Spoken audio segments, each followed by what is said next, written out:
all to the ISS and to the 11th Development Dialogue Bridging Voices. As some of you might know, Development Dialogue is an annual conference organized by the ISS PhD community. And the initiative was based on the need of PhD researchers to have a space to present our works in progress and to receive comments, inputs from ISS professors as well as fellow researchers. This year, the Development Dialogue decided to take a step further by involving not only PhD researchers, but also other voices that speak to development. So please allow me to invite Director of ISS, Professor Leo Dahan, to open this conference for us. Professor Dahan, the time is yours. Thank you very much. And let me first tell you how much I appreciate that you are here already at 8:30. You are the most motivated, how would you say, group of the whole conference, I suppose. So again, I really appreciate that. There are so many activities at the Institute that you had to start so early. We will have the visit of the Inspectorate of Higher Education today. And hopefully they will also attend some of your activities in order to also for us to prove that ISS is a very vivid, lively academic community. So if you see some strangers walking in, perhaps walking out again, it's them. Thank you for inviting me to open. And for those who don't know ISS very well, this is the Institute of Social Studies, Erasmus University, Rotterdam, since a few years. We were celebrating our 61st anniversary 2 days ago with a lecture of Alan Fowler, at the same time his valedictory lecture, but that was, how would you say, a coincidence. And so we are already a university or a training institute for over 60 years. We were established in 1952. Basically to train what they call in those days mid-career professionals in order to enhance the capacity for the development of their countries. And ISS has been training international students ever since.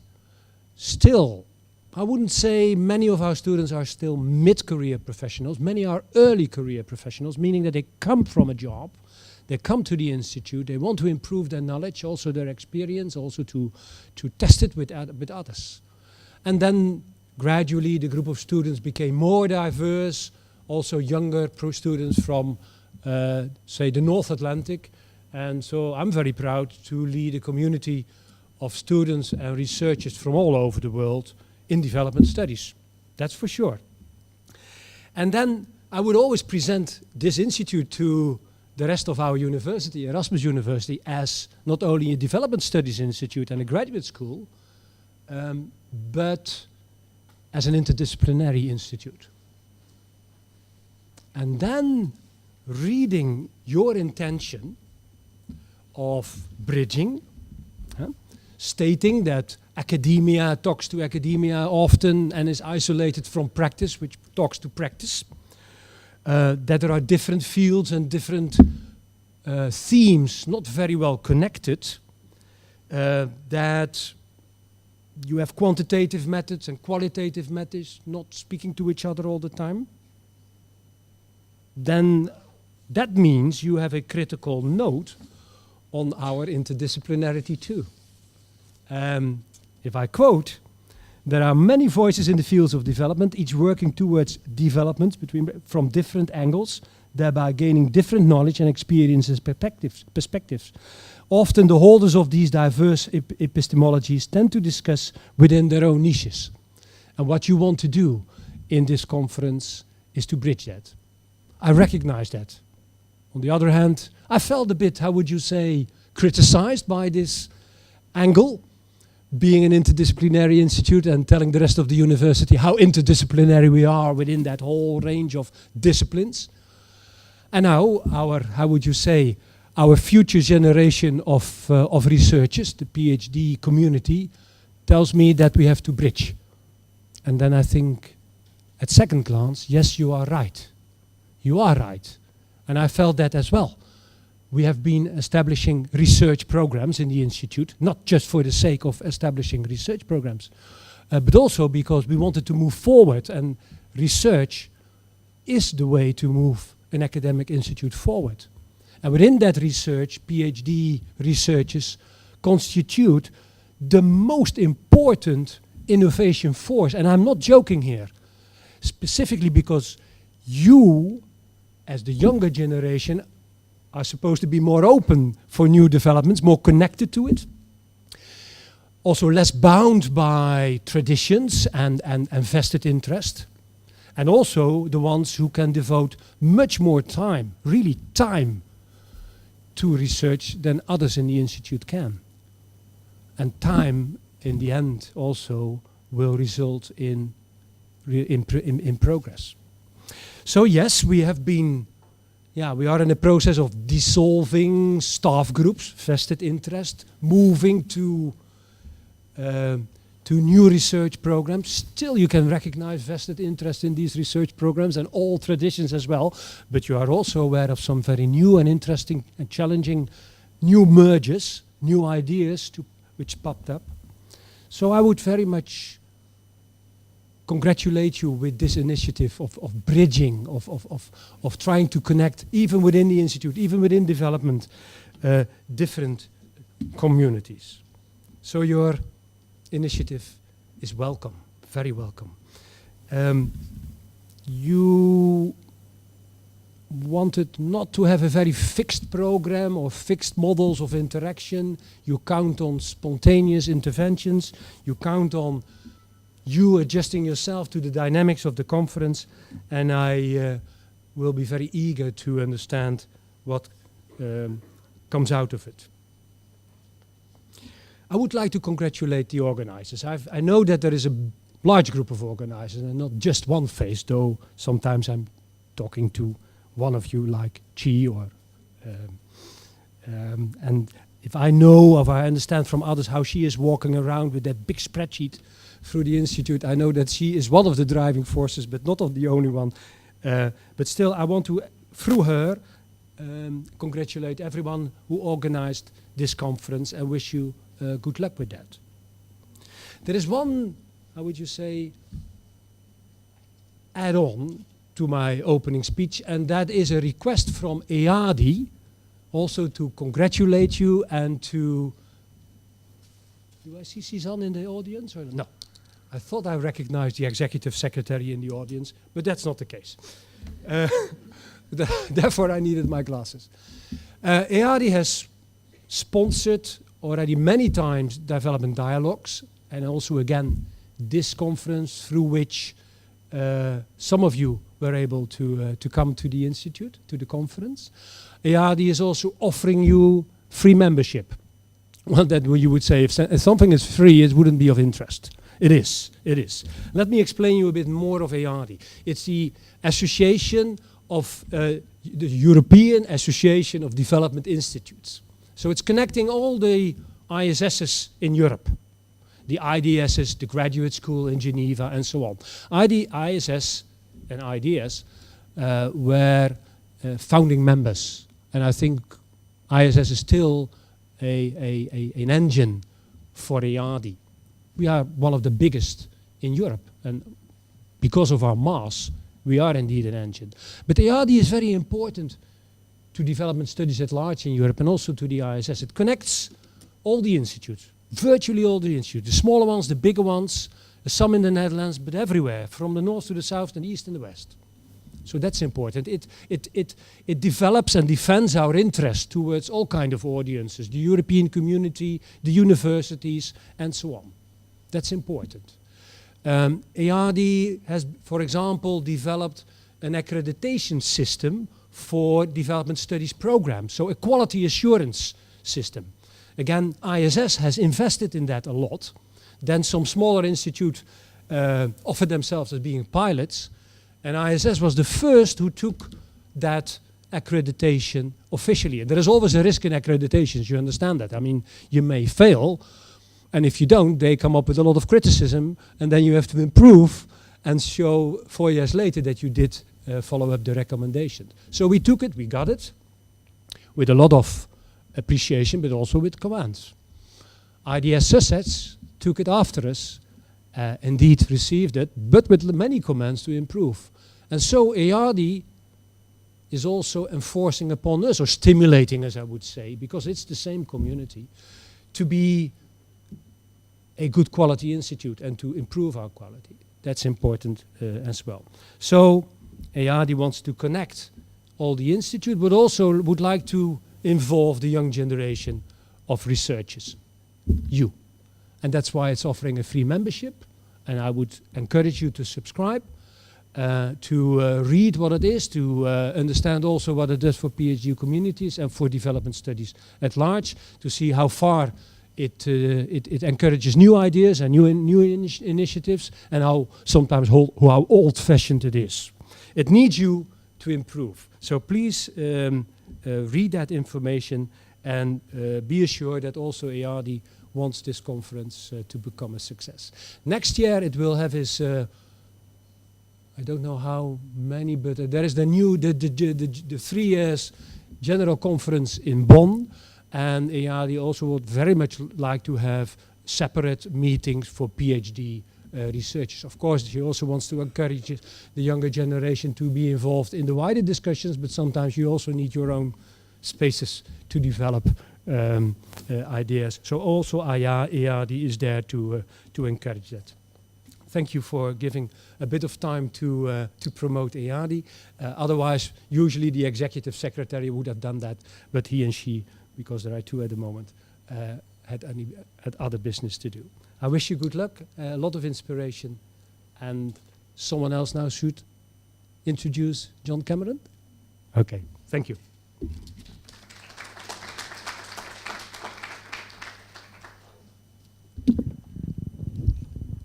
Oops. Thank you, Professor Dahan. Regarding EADI, the application form for the online access to EADI's journal can be found in on the registration desk during the registration time, and you can fill in the form while you register for the conference before our lunch break. As you might have known, we have 2 keynote speakers for this conference. One is Dr. Catherine Walsh that will speak tomorrow. And this morning we have Dr. John Cameron from the ISS.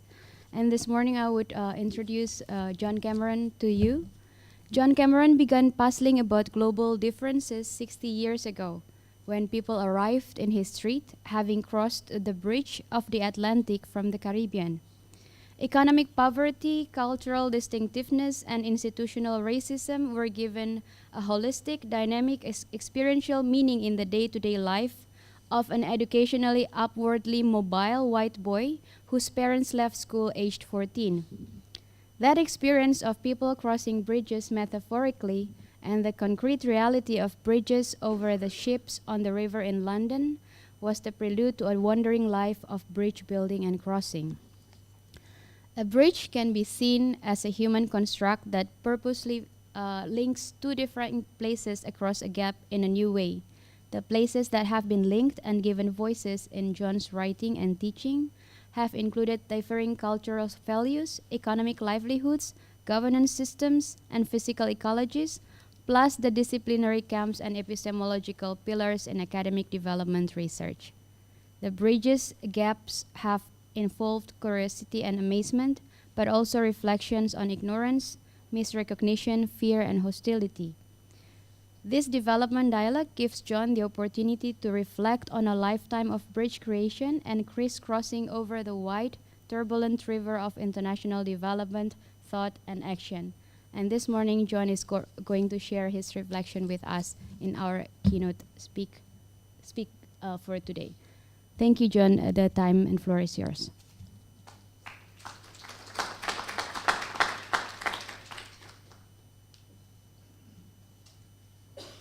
If the people here aren't going to be, don't have a clear view of the screen, it might be worth moving, because this is a real presentation. This is a presentation, and it depends very much on the visuality of it. So if you're sitting there and you feel, well, I can't quite see the screen, or you can only see me, then I suggest you move, but that's up to you, okay?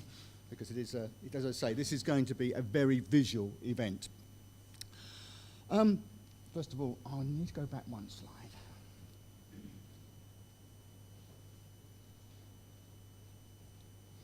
Okay, this is an image that's very important to me. It's a ship, and since this presentation is neurotically concerned with bridges, it seems rather odd to start with a bridge, but then whenever was research ever a tidy process. This ship arrived 60 years ago. It had come from Jamaica and arrived in Southampton in England, and within 2 years after its arrival, and many other ships brought other immigrants from the Caribbean, the street I was living in became a totally Caribbean street, apart from 2 or 3 remaining white families. The street just emptied of all its previous white inhabitants and filled with people from the Caribbean.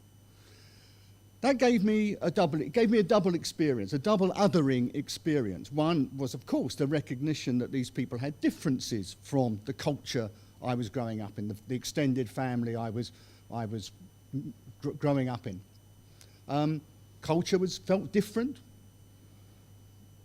Their economic position in society was of a particular kind. It was highly gendered, because basically most of the initial migrants were male, and they were also young, in their 20s and 30s. They come to fill the kind of jobs that the white British didn't want to do in this growing economy at that time. So I felt an othering, which was a curiosity, a sense of differencing. But what I also experienced at that time was the hostile racism of white British society around it. I went to a school. It was a school which was overwhelmingly white, because of course the immigrants did not have children yet. That would happen later on when they were joined by their wives and grew families and brought up families. But initially, a white school, utterly, the day-to-day life of that white school was utterly racist. The language was racist, the attitudes were racist. So that was another othering. And in fact, I think that was the more important othering as to why I'm standing here at the moment, was that experience of continuing mindless racist abuse. And that was very important, because in a sense, as I say, I grew closer to the people who had arrived and got more distance from the society that I should have been regarding as my own society. Very important time for me, a very important moment. I think it is a real explanation of why I'm standing here at this moment.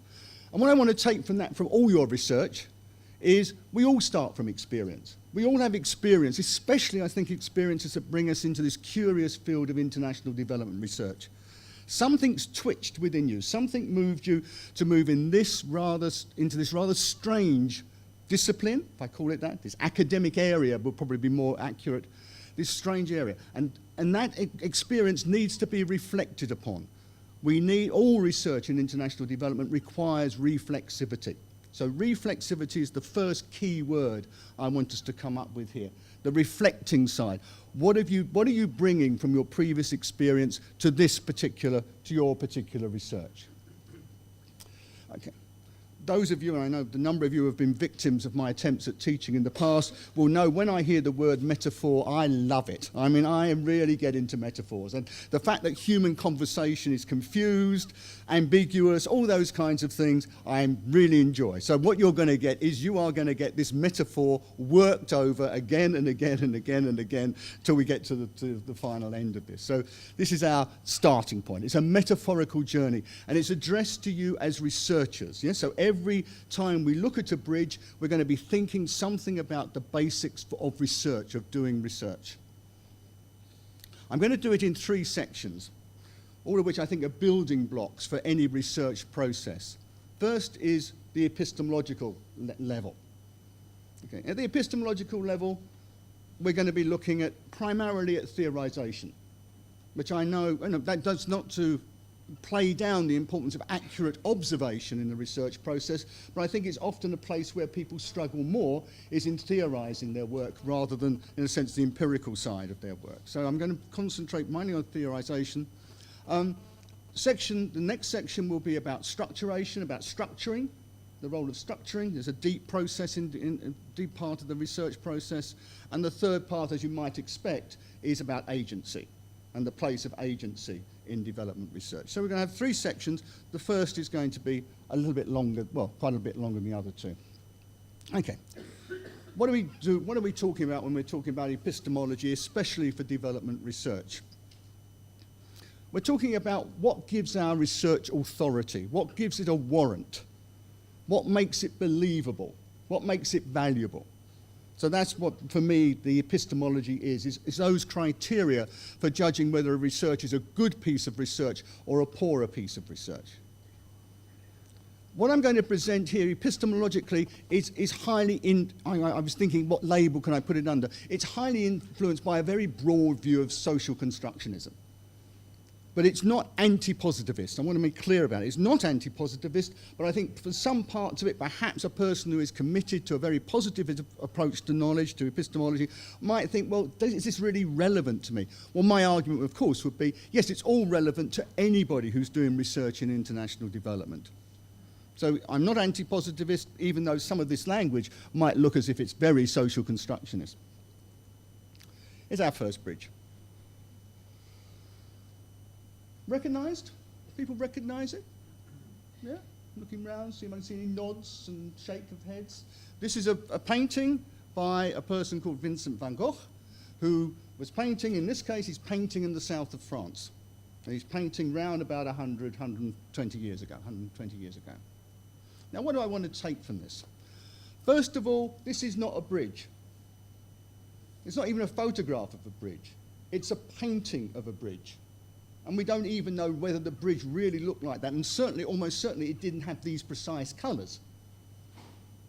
So there is an act of creativity, an act of imagination taking place. What you think you're seeing as a bridge is actually a painting of a bridge.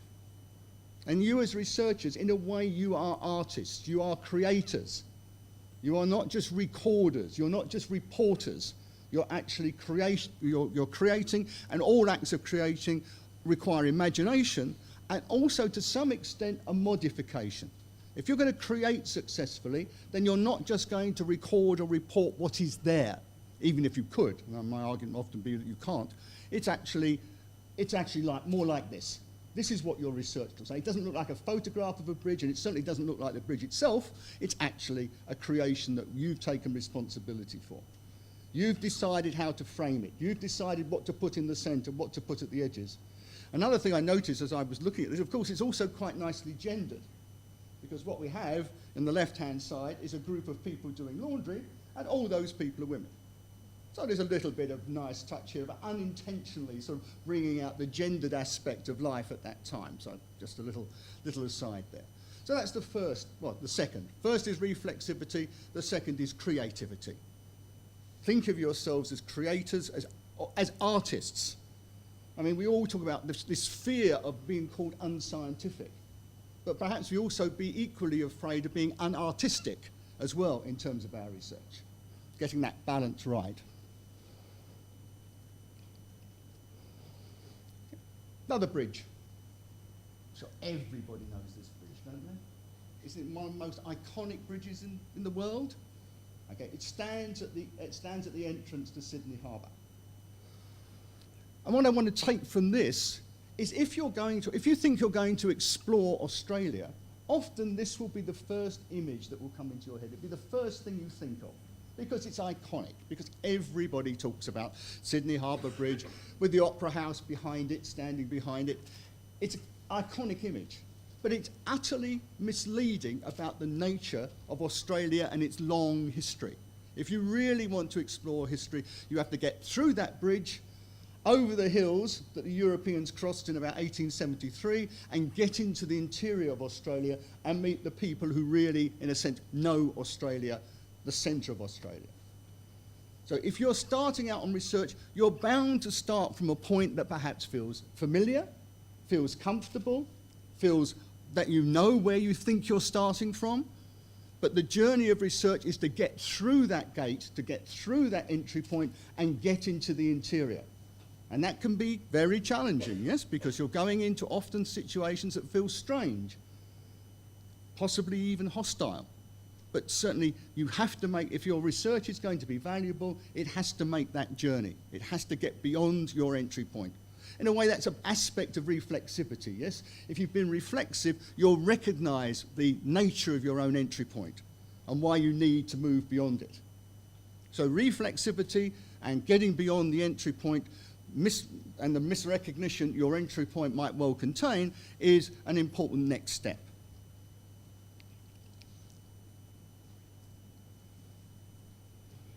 My knees still go wobbly when I look at this. This is a rope bridge. It's actually in the country of Nepal, in the north of South Asia. It is terrifying. I mean, you really do. You know, the Nepalese are walking along, just walking with their hands. I'm grabbing both ropes, and my knuckles are going white as I cross this bridge. It's over this enormous chasm. But I think what it brings out for me is when you've started your exploration, when you're through your entry point, when you're on the move, then you're going to have to trust people around you. Okay. I have to trust the fact that people who constructed this bridge know what they were doing and that they have regularly maintained it and thought about its safety. So it is about trusting the local, trusting the researched when you're working with people. There's a certain, but it's also about respecting the researched as well. And respect for me is actually what it adds to trust. It adds the fact that it's not unquestioning. You can question the local, you can question the research. You listen to them, but you can ask questions. So respect is not just a mindless kind of trust that everything they say to you, you take at face value. It has to be critically looked at. And in my experience, people you're researching expect you to be critical. They expect you to ask searching questions. They expect you to be, if you're calling yourself a researcher, they're expecting you to actually ask critical questions. Not just blandly record what they tell you, but actually to investigate, to explore.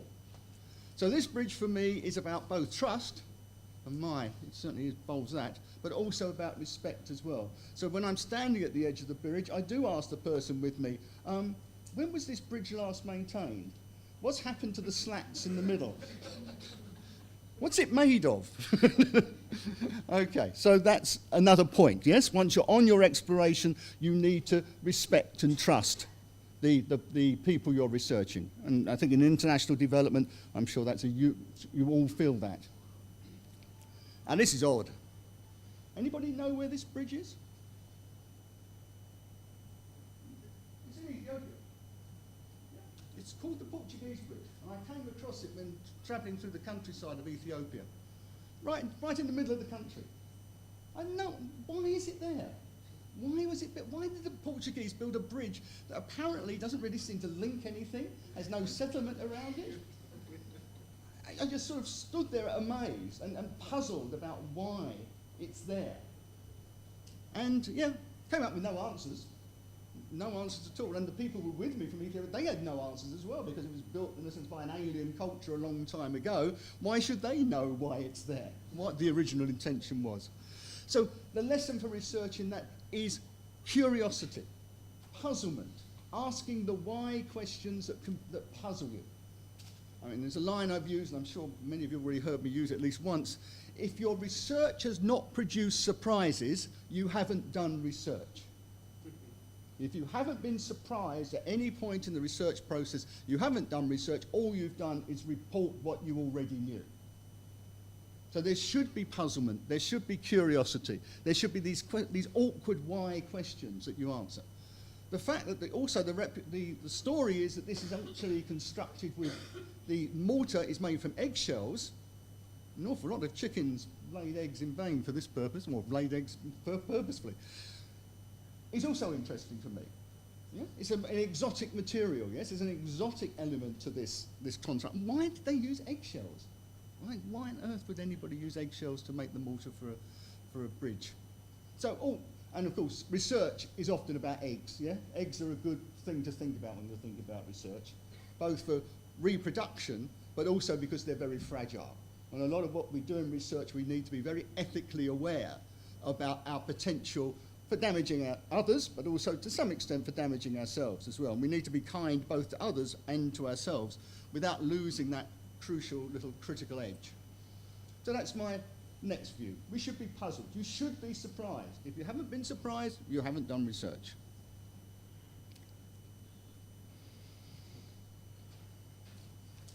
This, I do know what this was about. I do know why this was built.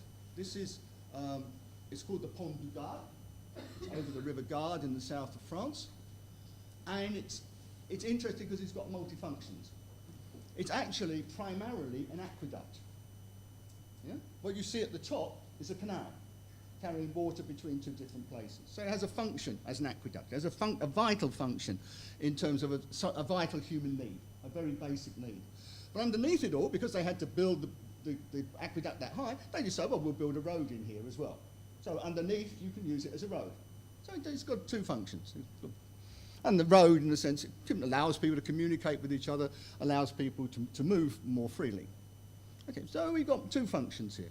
And my view of this lesson for research is try and think of your theorization, your research as multifunctional. It should talk to people. It should talk to needs.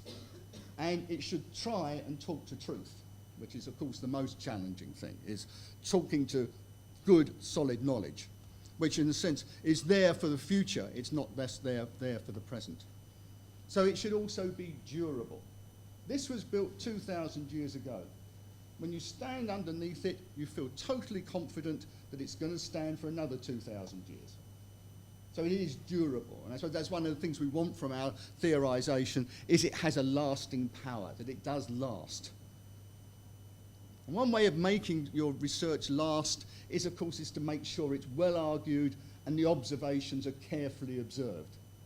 There are two of the epistemological virtues that you need if your knowledge is actually going to be durable. It's going to last into the future. Where should we go next? We've been a bit Eurocentric so far. Let's see where we are. Know that? Anybody here from Bengal? Yeah? What is it? It's the Hooghly Bridge. Yes, it's a bridge over the last one of the last bridges over the Ganges. And I love this image because it's showing a bridge not as a place that just simply requires you to cross. It's not just, in a sense, a transit point. It's also a place where you can stand, where you can look around, you can look over, you can look at the water, you can look at the other people who are crossing the bridge.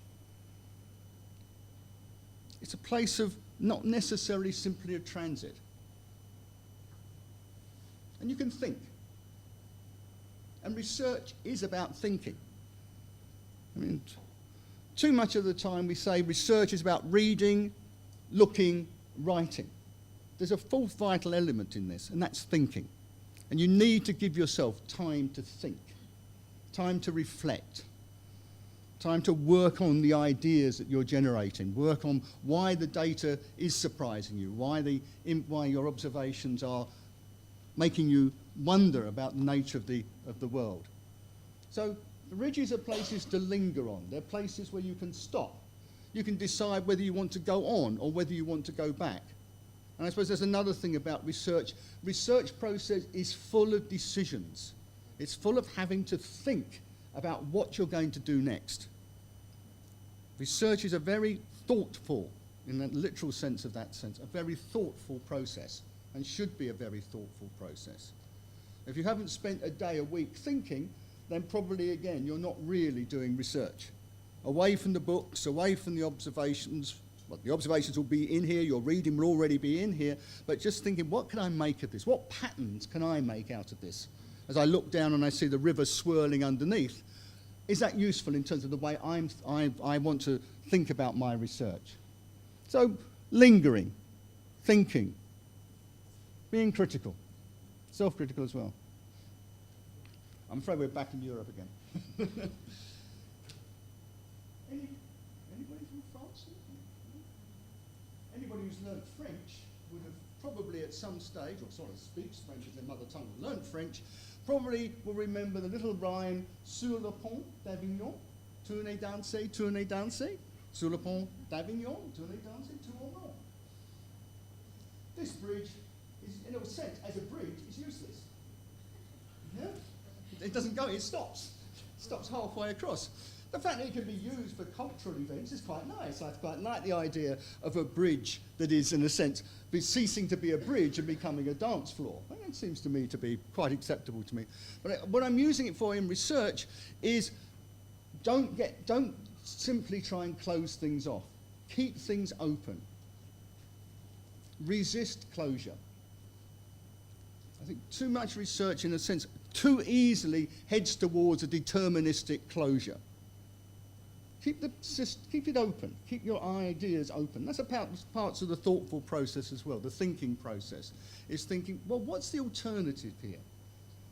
And I think a half-completed bridge, in some epistemology, you could see as a good thing. It's an offer. The bridge then becomes an offer. Well, the half of the bridge becomes an offer to somebody else to complete it, somebody else to come from the other side. And I think that's, for international development research, I think that's quite a useful image.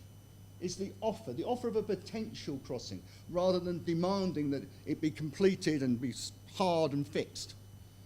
So that's my image that I'm taking out of our little roundelay, a little song. I'm trying to cover all 6 inhabited continents. Latin America is surprisingly short of images of bridges, but if you come from Brazil, then you might recognise this as a Brazilian bridge. It's certainly got a feel for me of what I think of when I think of Brazil. It's very evocative for me of Brazilian sense of excitement, stimulation that is so often is perceived by outsiders as being a central aspect, a distinctive aspect of being Brazilian. So research should be exciting, it should be stimulating. I'm always going to say it should at times be fun, it should be enjoyable. I know for people in their 2nd, 3rd year of their PhD, or even their 4th or 5th year of their PhDs, and no, this is not fun, I just want it out, I want it done, this is turning into pain. But I do think, it can be exciting and stimulating. I've certainly found aspects of my research in the past both exciting and stimulating. That moment of breakthrough, when something you didn't expect to work actually does work. And you think, yes, I can now see why things are happening the way they are here. So, exciting and stimulating. At least look for it. Try and find it. And this is the last of my epistemological slides. And this is London Bridge as it was 400 years ago. The bridge across the River Thames in the UK. This is how it was 400 years ago. It was basically a place where people lived. Okay, we talked earlier about lingering. This isn't just lingering, this is living. This is where people actually lived. And in all our research, we should be sharing. That's why I put it as the last of the slides. Sometimes we think of research as being very, very individualized, a very individual process. The fact that you have to stand up, the people in ISS have to stand up at this lectern and present their research as individuals is an image I suppose we all have in whichever university we come from, is that moment of individual claim to knowledge. But there's lots of other people around who are working similarly in similar areas to you. So sharing with other people, of course, going to conferences, listening to other people's ideas in your area, very, very important part of the research process, and I want to encourage that. Although I must admit, this looks a bit too crowded. I think it's getting probably a bit unhygienic as well. So I think probably share by all means, but do make sure you're not in too big a crowd. If you're in too big a crowd, you're probably stuck in a paradigm. You're probably not being original. You're caught up with lots and lots of other people who think somewhat like you think.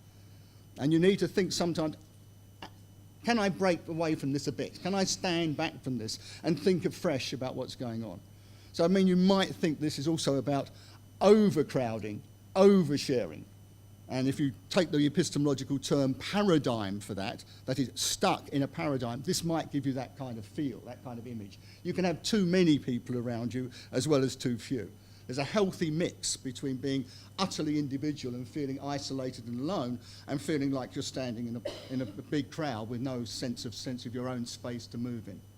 So there's an ambiguity about this image, but I think that works. It works for me, anyway. It works as an image that I can think about when I'm thinking about doing research. Who's with me, who's not with me, and who am I sharing with? Okay, that finishes the epistemological section, and I promise you the next two sections, we're in good time, so that's not a problem. Okay, let's talk now about structuring. And I thought the word I would use here, what's your ontology on structuring? What do you have to believe about the world that you're not going to research directly, you're not going to look at directly yourself, but you have to believe about the world in order for your research to be situated? So that's what, for me, that's how I'm going to tackle structuring here. It's something that you have to make decisions about what you're not going to research, what you're going to ask the reader to accept before you actually do your research. Very important in terms of the choice of your examiners, yes, if you're doing a PhD. You do not want somebody who on page one, and this has happened in one disastrous situation in a long career, so don't worry about it too much, one disastrous situation where I felt the examiner had not read beyond page one, because they just didn't accept the ontological position that was being offered by the researcher. I didn't choose the examiners, I'm pleased to say, but I had to look after the mess that was created by that. Okay, so ontology, what are you asking the reader to believe before they've even, in a way, started? A key term that we all have to come to terms with in international development thinking is modernisation, modernising. This is a bridge. It's in the UK. It's called the Iron Bridge because, supposedly, on a global scale, it was the first iron bridge. Built about 250 years ago in a fairly remote part of the UK, but it was an area that had lots of wood, iron ore. Wood was used at that time, a little bit of coal, but mainly wood and iron ore. And it also had water power as well, because it was on one of the major rivers of the UK. So it was an exciting new technology. I suppose one of the things when we think about modernising, we think about technological change. As we think about technology, if we might want to extend that today, we also think about the physical environment and what's happening to the physical environment as a result of human activity. So technological change, we need to have a position on that within our environmental change, if we extend the term technological to include that. Also, so the bridge was built with a new technology, and that technology was going to transform the economy of the UK. And of course, it was also associated with transforming the lives of people in the UK as well, many of whom left the land and went into the new factories. So it has a, whether you have a technological causality here or a mutuality, I'll leave, that's not for me to decide at this moment. But also, this bridge had to pay its way. If you go on the bridge and you look at the two ends of the bridge, there's a toll statement there about how much you have to pay in order to use the bridge. And that toll is differentiated between different types of users. So if you're a single pedestrian, it's a relatively low toll, but if you're a cart and horse, at that time would have been a cart and horse, you'd have to pay a lot more. There's a market for this service. The Nepalese bridge, we saw earlier, you just walk across. No market is involved in that bridge. In a way, it's a donation from the local people to the wider world. So in that broad sense, it's a sort of public good, although perhaps that term can be overused. But this was a market. And the other thing we need to determine when we're looking at any research in international development is, what are you going to do about markets? What do you think about markets? And I suppose that's one of the dividing lines often between people in this institute or indeed any development institute, is between those who have more or less confidence in market forces as benign forces in terms of the way the societies change. But you need to make a decision on that. You need to have a position on technology, and you need to have a position on market forces, both of which I put under the broad umbrella of the kind of forces we're talking about modernisation. But of course, I could have added other things, but we'll touch on that when we talk about agency, such as individualisation, you might well argue is an important aspect of modernisation. So, modernisation. What other building block do we have to have? What do we also have to have think about, to have an attitude towards, which we're probably not going to directly research? And it's something we've become very aware of in the last 30 or 40 years, is globalisation. Not the same thing as modernisation. If you looked at the early writing in international development research, often it assumed modernising was taking place within the context of a nation state, often a newly independent, politically independent nation state. But we're becoming increasingly aware of globalizing forces. I've chosen the San Francisco Bridge, the Golden Gate Bridge, as a good example of thinking about globalizing. The bridge itself crosses over a relatively short piece of water, a relatively narrow piece of water. You could easily do it on boats, but it's built there because it has to accommodate the motor car. It has to cope with the internal combustion engine. What does it do? It frees up time and it frees up human energy. Does both those things. So the bridge over the top does that. It also has to be high enough to let in international shipping into San Francisco Harbour. So it's got to be two of those things. It's got to convey effectively vehicles across it, and it's also got to have space underneath it for ships to move under. And when I was last standing, not at this particular point, but sort of looking at the bridge, one thing that struck me sitting on the dock of the bay, I won't break into song there, is when you saw the ships coming in, they were coming from China. When they came in, they were loaded right down. As they went out under the bridge, they were then sitting up nice and high. So you do get a sense of where international trade is going just by watching the ships go under the bridge. Because when they come in, they're totally loaded. When they go out, they're pretty empty. The other thing I wanted to take from this is where it's taken from. Because globalization looks like it's a kind of, I suppose it's seen by its proponents, by those who think it's a good thing, as being a liberating force. It's bringing us all closer together, allowing us to move more freely. Look at the immigration debates in Western Europe to see about this view of moving more freely. So I thought it would be quite nice if this photograph was actually taken from Alcatraz. So it's taken from a very high security prison, no longer operates as a prison, but it gives you a sense of constraining space. Yeah? So we have liberating forces behind and we have constraining forces in the foreground. Yeah? So you just gives you a sense that globalization is not an unambiguous process. Sometimes it holds people in, other times it lets people out. So yeah, so that's a double image. I couldn't think what to do with the boat in the front there, so I'm not going to say anything about that, but it's very pretty. Sometimes metaphors can get really out of hand. You try and explain everything in an image in terms of trying to link it to the theme. But that boat can just sit there and look pretty. I suppose the fact it's a mimic of an 18th century boat, I can do some work with that. Okay, this is a bit of pretending there's a past here. Yes, pretending that this is a past, and that relates very tidily to this. Oh, I didn't realise the connection would be quite so tidy. This is a bridge I travelled across on a red double-decker bus many times when I was growing up, about 50 years ago. It's London Bridge. Been replaced now by new technology bridge, but it's a London Bridge.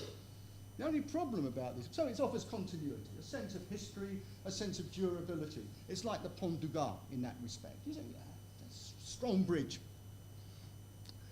The strange thing, though, is actually now in the middle of America. It's now in the middle of the USA. It was packed up, knocked down, packed up and sent across to the USA, and it now sits over a very tiny river with no real apparent function in the USA. So there's a kind of illusion of continuity here. Yes, this bridge seems to be solid, to have lasted, but the fact is, it's utterly now in a completely different context. It's been moved between contexts. In our research, we do have to look at the things that look like they are continuities. Yeah? Okay, we're very concerned about change.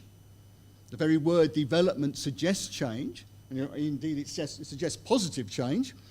But we also have to bear in mind, and we become increasingly aware, I think, in the last 10, 15 years, about the continuities in the human condition. But be very, very cautious if you're tempted to use the word traditional. Be very, very cautious, because you can have a think, and you can think about London Bridge. It's not falling down. It's actually, cue for another song. It's not falling down. It's standing there solid as anything, but in a completely different context. Almost deprived of its original function. Totally deprived of its original function as a bridge. So continuity we need to think about continuity, but not get too fascinated by the fact that things don't change. Things change, but there's a long duration sense of change here. Although, and of course, the process of moving the bridge was very rapid. Yeah. So that's my view of continuity. And it's perhaps appropriate that it's in the USA, in which the search for continuity is always something of a struggle in a society that's so rapidly changing. Yeah. Indeed, I mean, the very term Tea Party is interesting, isn't it? Reference back to 250 years, a kind of almost a nostalgia for the past, yes? Very strange. But here we go. Here's the future. China. Look in Wikipedia and you'll probably find this is the longest bridge in the world. Although there's a lot of debate about what a bridge actually is. So in typical Wikipedia terms, the longest bridge changes weekly as new people sign up and say, no, we've got the longest bridge and the tallest building, and yeah. But never mind, it is a very long bridge. That's all I need to have. But what I want to take from this is, of course, it's China, and that sense of dynamism and modernity and globalization, all those words seem to be applicable here. But what I really want to take from this is disappearing off into the distance. Yeah? It's very unclear where it's going to. And all research in international development needs to be very clear that we live in very uncertain times. Not just risky times, uncertain times. We've got all kinds of turning points that seem to be operating in the human condition, that we're not quite sure what lies on the other side of them, other than the possibility of some dramatic change. At the moment, we have the USA about to go into financial freefall, apparently. What would that mean for all of us? So futures are always uncertain. Futures always have tensions around them. There's always a sense of invisibility about them. It makes our job, and of course people who are scientists, hard scientists, claim, well, why can't you one of the weaknesses of your particular area of academic work is you can't make predictions. Yeah, we can't make predictions. All we can make is very tentative statements about the possible directions that things might move in the future, given the present circumstances. Yeah? All our statements about the future have to be very conditional. It's very unsatisfactory, I think, for people who come with the idea that good knowledge is about certainty and about accurate predictions. So there's our sense of an uncertain future. Yeah. Okay, the last section. Agency. I've been talking in the previous section about structures. Things that, in a sense, seem to operate without the exercise of human decision-making, without the sense of human choices being made, without a notion of free will. Wave my fingers in the air, quotation marks. A notion of free will. Well, in international development, we do want to see human beings as agents. I think it's almost an ontological position that human beings are agents. Our big problem is, where do we locate agency? Who has agency, and what kind of agency do they have? Initially, it all seemed very simple. The state was a benign developmental agency. When ISS was first established, that was very much the view. Government officials would come here, they would learn something, they would take it back, and primarily then Indonesia would develop, because the state was the agent of development. Tended to dismiss then a lot of other people's agency, but located agency securely in the state. That's no longer there. No longer that confidence, no longer that sense of certainty. These days, we tend to talk about agency much more in terms of starting from notions of rights. So that's my argument. Certainly in ISS, we have a very influential group of our staff, our academics, who would say all development debates have to start from ideas of rights. We have to accept, well, we should welcome the fact that our research, in that sense, has strong normative roots. That's what makes our area of study more interesting. This is an image from Venice, thank you. From Venice. It's called the Bridge of Sighs. It's a very famous site in Venice. You can see it as you come out round the edge of by St Mark's. It's one of the canals that goes off there. And it's called the Bridge of Sighs, allegedly, because it was a bridge over which people who were being taken from prison to interrogation moved. So the prison was on the right-hand side, the places for interrogation were on the left-hand side.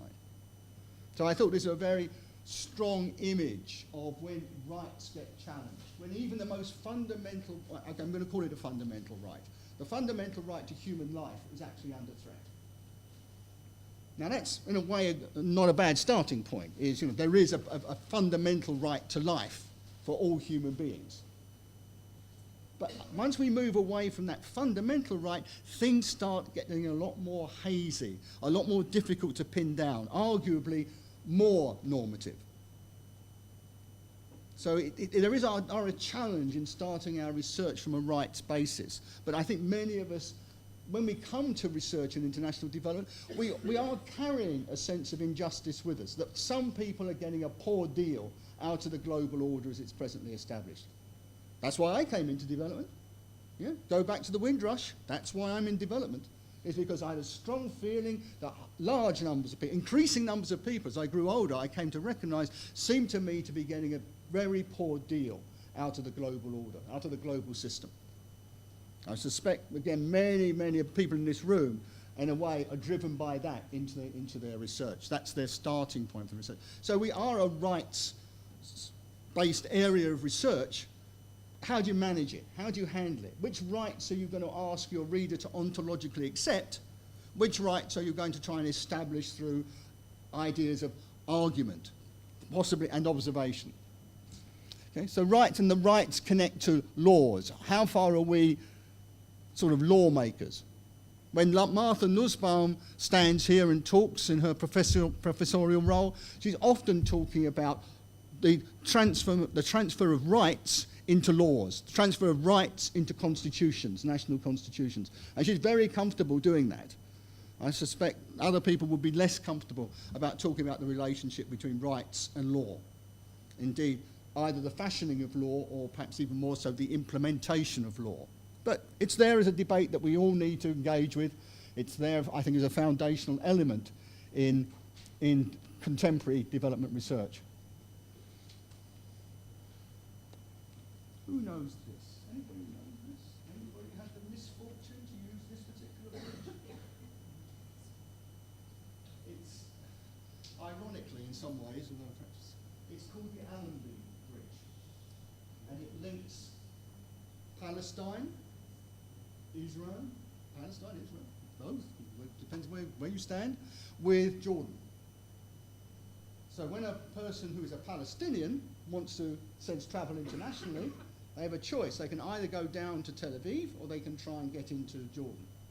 And the Israeli authorities make things as difficult as they can, I think, moving either direction. So the Allenby Bridge is a place of immense delays. I mean, we think of bridges as things that facilitate movement. This is a bridge that hinders movement, or where hindering of movement takes place.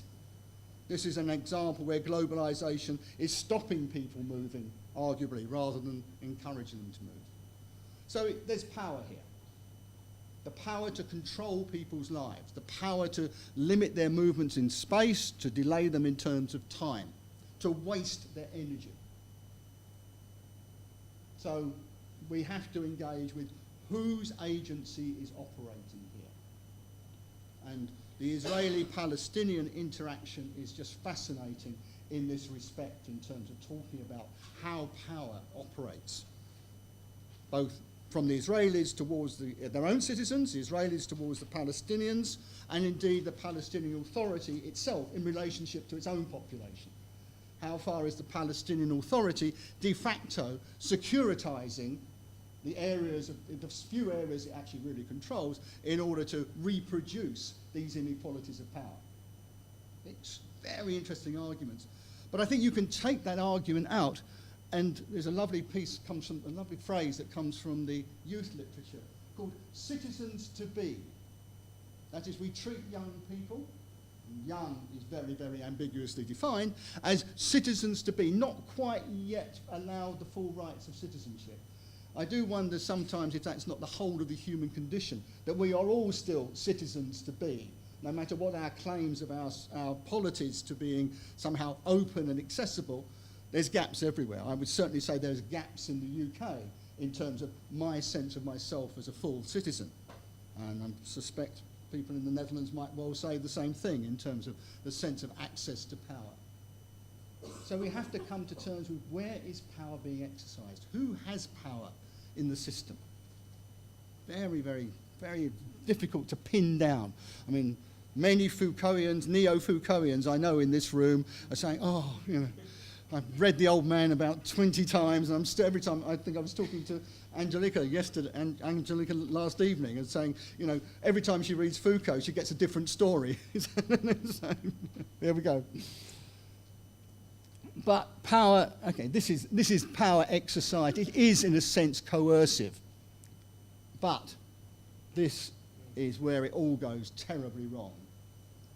This bridge is in what is now Kosovo. It separates people who consider themselves to be Kosovans from people who consider themselves to be Serbians. And it is a very dangerous place to be. The people we can see in the front, I think they're blueberries. I think they are United Nations peacekeepers. But of course, they're not really keeping peace. What they're doing is they're keeping warring people apart, which is a very negative view of peace. There's a negative model of peace rather than a positive model of peace. And I've become very conscious in the last 10 years how much of international development research now has to deal with outright conflict.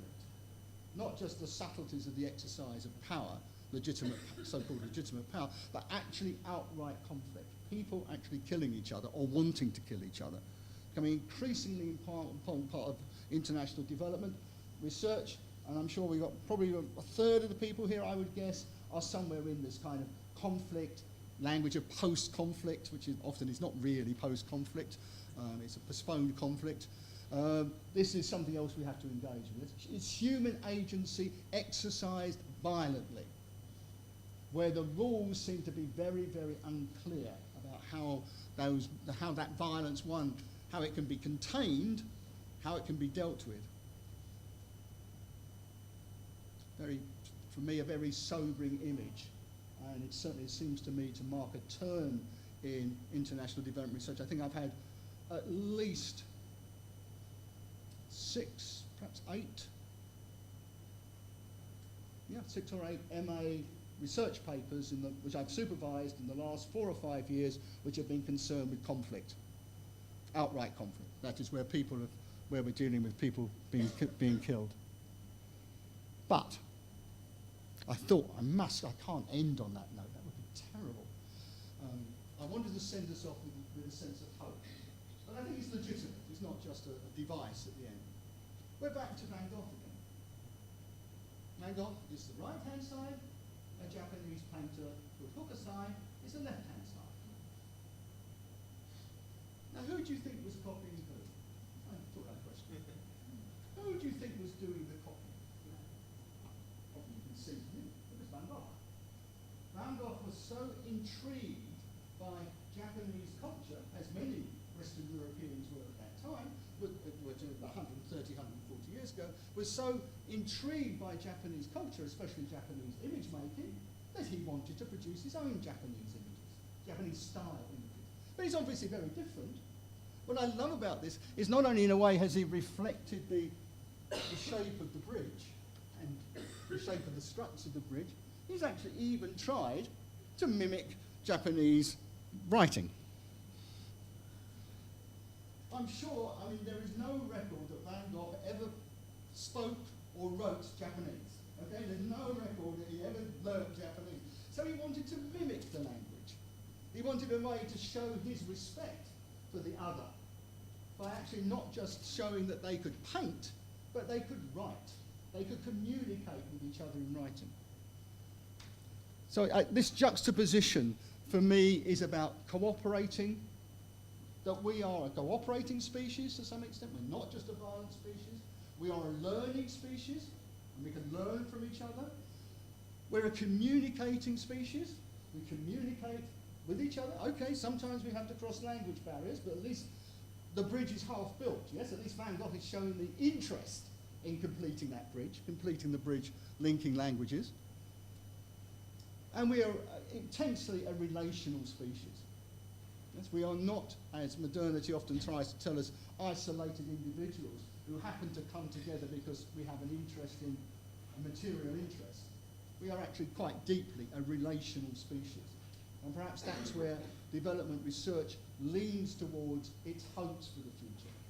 Spotting the opportunities for cooperation, the opportunities for sharing, the opportunities for learning. And it's on that note that I want to end. That's the note I want you to remember as the end of this presentation. Thank you very much.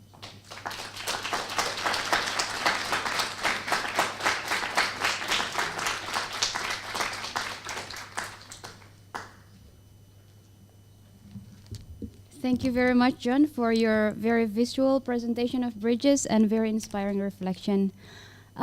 Before we break for coffee, I'd like to announce several things. First, following this keynote speech, we will have a coffee break, and then followed by an open discussion where you will be invited to participate in the discussion. And then after that, we would have registration open for you to register for the conference.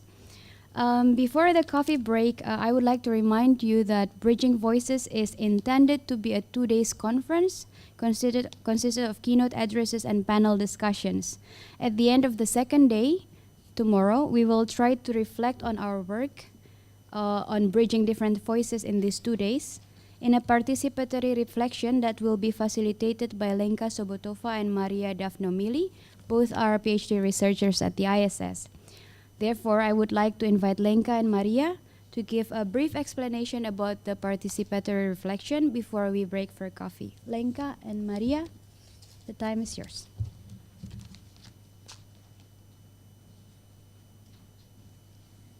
Good morning. We would like to start where John actually ended, which is about communication and learning.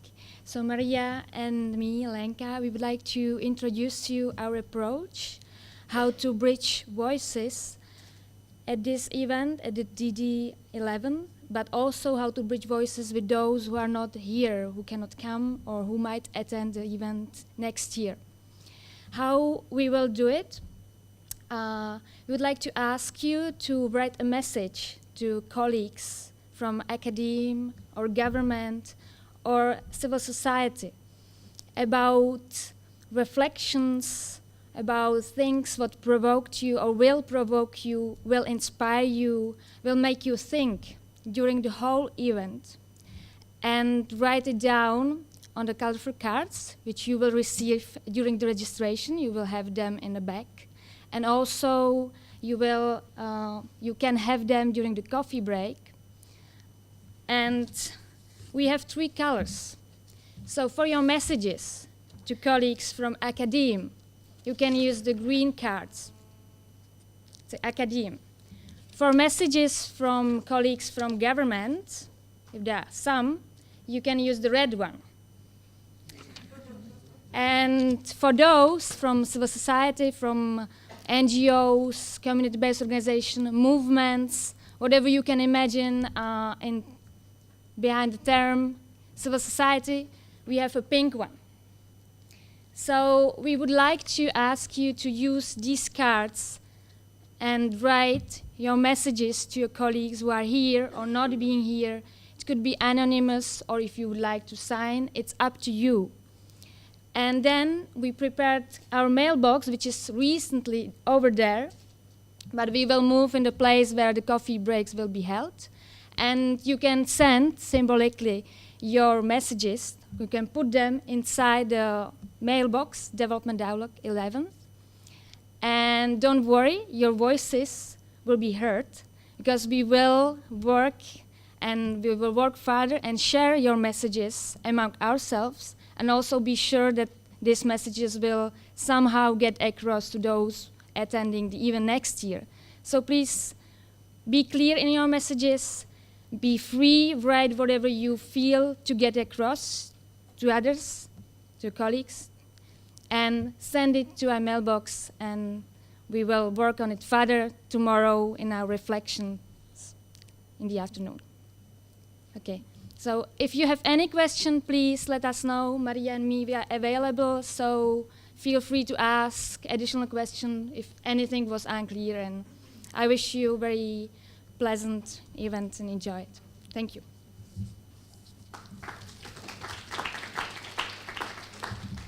Thank you, Lenka and Maria.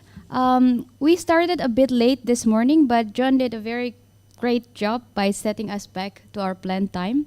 So now we are going to have our coffee break, and the coffee will be served almost next door at the corridor in front of the next aula, Aula A. Our committee or PhD fellows are going to show you the way there. And please, after the coffee break, you're expected to be back here in Aula B for our next session, open discussion, which we will start at 10:15. Thank you. Enjoy your coffee.